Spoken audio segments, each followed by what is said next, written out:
வணக்கம் ஃப்ரெண்ட்ஸ், எல்லோரும் எப்படி இருக்கீங்க? நம்ம இன்றைக்கி இந்த வீடியோவில் என்ன பார்க்க போகிறோம் அப்படின்னா, கடவுள் இருக்காரா இல்லையா, ஏன் எனக்கு மட்டும் இவ்வளோ சோதனை அப்படின்னு நிறைய பேர் புலம்பி பார்த்துருக்கோம். ஏன் நம்மளுமே அப்படிலாம் புலம்பியிருக்கோம்.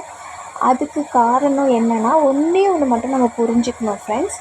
நம்மளோட கர்ம வினைகள் அப்படின்னு சொல்லப்படுற அந்த கர்மா, அது நம்மளுக்கு என்ன நம்ம முன்னாடி பண்ணியிருக்கோமோ அதுதான் இப்போது நம்மளுக்கு இப்போ நடந்துகிட்ருக்கு.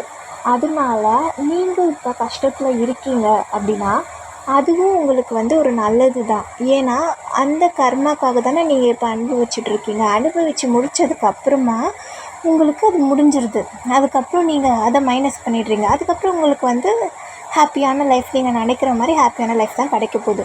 அதனால அந்த கஷ்டத்தை நீங்கள் அனுபவித்து முடிச்சிருங்க. அதுக்காக கடவுள் இல்லை அப்படின்னு சொல்ல முடியாது.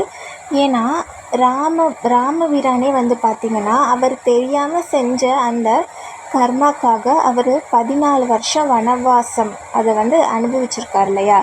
அதனால அதுக்கப்புறம் அவர் அதிலேருந்து வெளியே வந்துட்டார். ஓகேவா?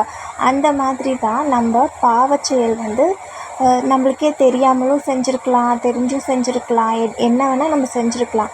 அதுக்கு நம்மளுக்கு கண்டிப்பாக அதுக்கு தண்டனை கிடைக்கணும் இல்லையா.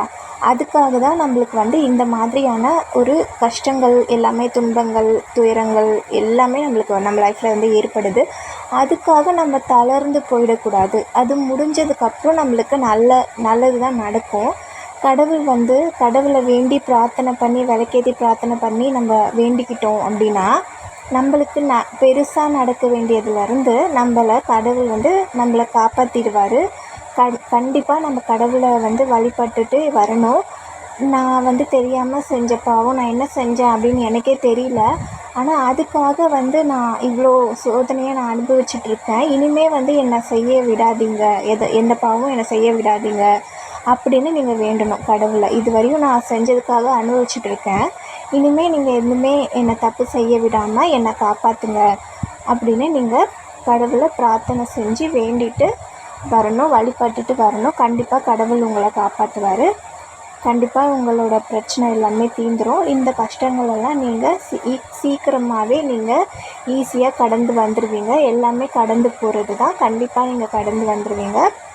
கண்டிப்பாக உங்களுக்கு லைஃப்பில் எல்லாமே நல்லது தான் நடக்கும். நம்புங்க ஃப்ரெண்ட்ஸ். லைக் பண்ணுங்கள், ஷேர் பண்ணுங்கள், சப்ஸ்கிரைப் பண்ணுங்கள்.